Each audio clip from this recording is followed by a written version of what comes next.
7 साल बाद is prevent risk calculate. Now the lifestyle modification will be the first line treatment for any patient. सबसे पहले हम बात करेंगे प्रेगनेंसी की। मेडिकेशन स्टार्ट कीजिए। 7 साल बाद अमेरिकन हार्ट एसोसिएशन ने अपनी ब्लड प्रेशर की गाइडलाइंस को अपडेट किया है और नए रूल्स के हिसाब से आप भी हाइपरटेंशन कैटेगरी में आ सकते हो, चाहे आपको पहले नॉर्मल क्यों ना बोला गया हो, लेकिन अब आप उस हाइपरटेंशन कैटेगरी में आ सकते हो। आज हम बेसिक से स्टार्ट करेंगे और फिर नई गाइडलाइंस पे स्टेप टू स्टेप समझेंगे और सबसे इंपॉर्टेंट ट्रीटमेंट गोल्स एंड उसके रैशनल को काफ़ी डिटेल में डिस्कस करेंगे। अगर आप स्टूडेंट हो, क्लिनिशियन हो या फिर जनरल पब्लिक, वीडियो एंड तक देखना और आप हमें बताइएगा कि क्या आप भी हाइपरटेंशन कैटेगरी में हो या फिर नहीं हो। सो आज हम बात करेंगे इसकी। This is Chirag and you are watching Physio root.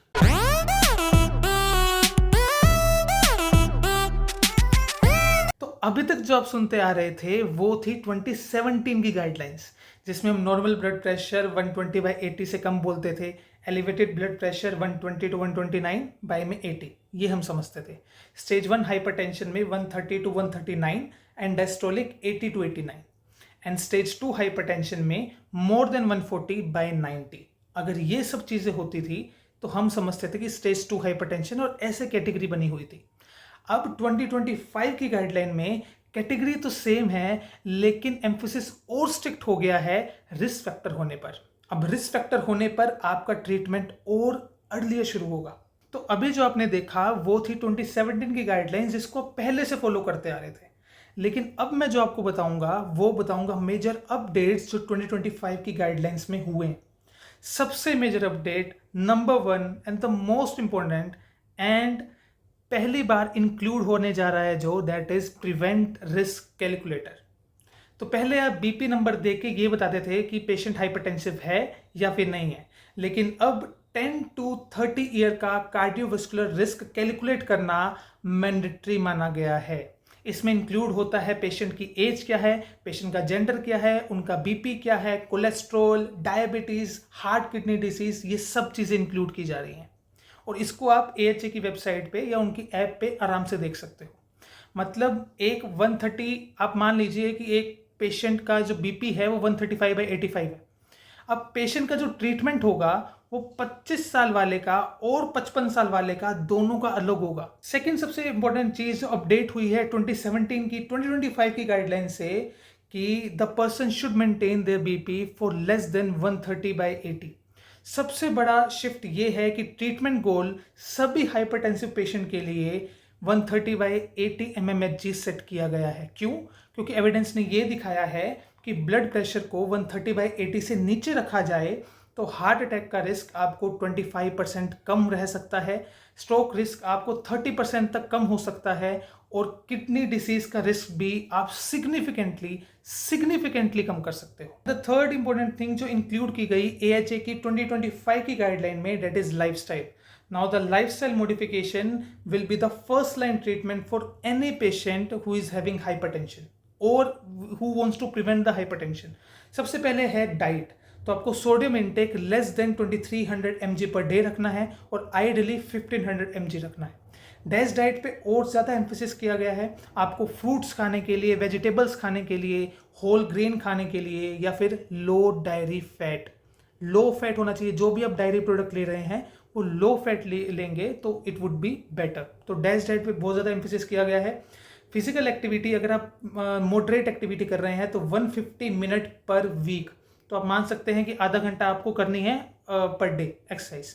और अगर आप विग्रस एक्सरसाइज कर रहे हैं तो 75 minute per week vigorous exercise आपको एज अ फिजिकल एक्टिविटी करनी ही है अगर आपको बचना है किससे, हाइपरटेंशन से। वेट मैनेजमेंट आपको करना है। BMI को दोबारा और एम्फेसिस किया गया है और सेम रखा गया है उसको कि 18.5 से लेके 24.9 का टारगेट दिया गया है वेट मैनेजमेंट के लिए। और अल्कोहल और स्मोकिंग को बिल्कुल कट कर, बिल्कुल नहीं लेना। फोर्थ सबसे इंपॉर्टेंट चीज जो अब इंक्लूड हुई है that is home BP monitoring. अब आप घर पर ही ब्लड प्रेशर थ्रू आउट अपना मॉनिटर करते रहना है। स्ट्रॉन्गली रिकमेंडेशन है कि पेशेंट घर पर ही अपना बीपी मॉनिटर करे। Multiple readings same time is more reliable then the clinical settings. तो आप घर पर ही मॉनिटर कर सकते हैं एंड स्ट्रॉन्गली एम्फोसिस किया गया है कि बार साइज जो है वो 2/3 ही रखना है, उससे ज़्यादा नहीं रखना है, और एक वैलिडेटेड टूल रखना है, कोई लोकल ब्रांड आप नहीं यूज़ करोगे। फिफ्थ मेजर अपडेट जो आया है वो है स्पेशल पॉपुलेशन के लिए। सबसे पहले हम बात करेंगे प्रेगनेंसी की। तो प्रेगनेंसी में आपको स्ट्रिक्टली अवॉइड किया है ACEIs या ARBs लेने के लिए। मिथाइल डोपा, लेबेटिलोल या फिर निफिडिपिन अगर आप प्रिस्क्रिप्शन से ले रहे हैं तो that are safe. CKD patient, that are chronic kidney disease patient के लिए मॉनिटर यूरिन एल्बुमिन। आपको वो चीज़ देखनी है, क्रेटिनिन देखना है, और बहुत टाइटर कंट्रोल करना है इन चीज़ों को, बहुत ज़्यादा इंपॉर्टेंट है ये चीज़। एल्डरली में आपको ट्रीटमेंट इंडिविजुअलाइज रखना है, सबके लिए सेम नहीं हो सकता। जैसा कि मैंने आपको पहले बताया था कि प्रिवेंट रिस्क कैलकुलेटर आया है, तो उसके हिसाब से भी आप चीज़ों को मॉडिफाई करेंगे। जो पेशेंट 50 साल का है और जो पेशेंट 70 साल का है, उन दोनों में सेम ट्रीटमेंट नहीं चलना चाहिए। एक्सरसाइज में भी आप चेंजेस लेकर आएंगे। ट्रीटमेंट ऑप्शंस की हम बात करें तो goal 1 should be to maintain the BP for less than 130/80 mmHg for adult population with hypertension. एक यूनिवर्सल टारगेट रखा गया है, और exception only when the patient is frail, when the life expectancy is less, and जब side effect severe हो। ये चीज़ आपको ध्यान रखनी है। गोल 2 पे आपको बहुत ज़्यादा एम्फेसिस रखना है कि हाई रिस्क पेशेंट में एग्रेसिव मैनेजमेंट चलेगा, एग्रेसिव मैनेजमेंट ही होगा उनका। तो डायबिटीज़ पेशेंट है कोई, या फिर CKD that is chronic kidney disease का पेशेंट है, CAD का पेशेंट है, तो इनमें स्ट्रिक्ट बीपी कंट्रोल के मेजर्स लिए गए हैं, साथ में अर्ली मेडिकेशन स्टार्ट देने का प्रावधान भी दिया गया है। तो goal 3 is for stage 1 hypertensive patient जिनका systolic blood pressure 130 to 139 and diastolic blood pressure 80 to 89 रहता है। अगर आपको कोई भी रिस्क फैक्टर प्रेजेंट नहीं है, कोई भी रिस्क फैक्टर में इंक्लूड नहीं है, तो स्टार्ट लाइफस्टाइल चेंजेस। आपको सिर्फ इतना ही करना है। अगर रिस्क फैक्टर प्रेजेंट है, यानी डायबिटीज़, CAD, CKD, या फिर आपकी एज इज मोर देन 65, या फिर आप स्मोकर हैं, तो मेडिकेशन स्टार्ट कीजिए। Now the goal 4 is for stage 2 hypertension patient जिनका ब्लड प्रेशर मोर देन 140/90 रहता है। तो जब आप ड्रग थेरेपी स्टार्ट कीजिएगा तो सबसे पहले तो आपको यही करना है कि आपको फिजिशियन से पूछना है। तो physician will be very much aware about this guideline and आपको उस हिसाब से प्रिस्क्राइब कर पाएंगे। अगर आप मुझसे पूछेंगे गाइडलाइन के हिसाब से, तो usually start with 2 drug therapy जो कि डिफरेंट क्लासेस होंगी। फॉर एग्जाम्पल, आप ACEIs ले रहे हैं या फिर ARBs ले रहे हैं, साथ में उसके कैल्शियम चैनल ब्लॉकर्स ले सकते हैं, या फिर आप ACEs या ARB ले रहे हैं वो थाइजाइड के साथ लीजिए। तो एग्जाम्पल मैंने दिया है, बाकी सबसे अच्छा यही रहेगा कि आप फिजिशियन से प्रिस्क्राइब करके, जो फिजिशियन प्रिस्क्राइब करेगा वही लीजिए। गोल 5 is for the resistant hypertensive patient जिनको कोई भी मेडिकेशन ले रहे हैं बट फर्क नहीं पड़ रहा, उसको बोलते हैं resistant hypertension.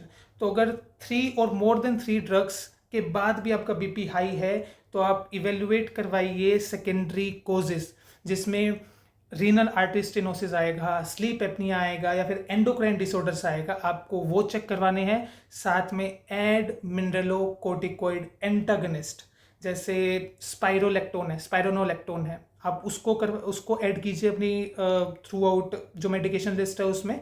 That is often useful and helpful also. तो नई AHA गाइडलाइंस का क्लियर मैसेज है, आपको अर्ली प्रिवेंशन करना है, एग्रेसिव गोल्स रखने हैं, और पर्सनलाइज ट्रीटमेंट होना चाहिए, इंडिविजुअलाइज ट्रीटमेंट होना चाहिए।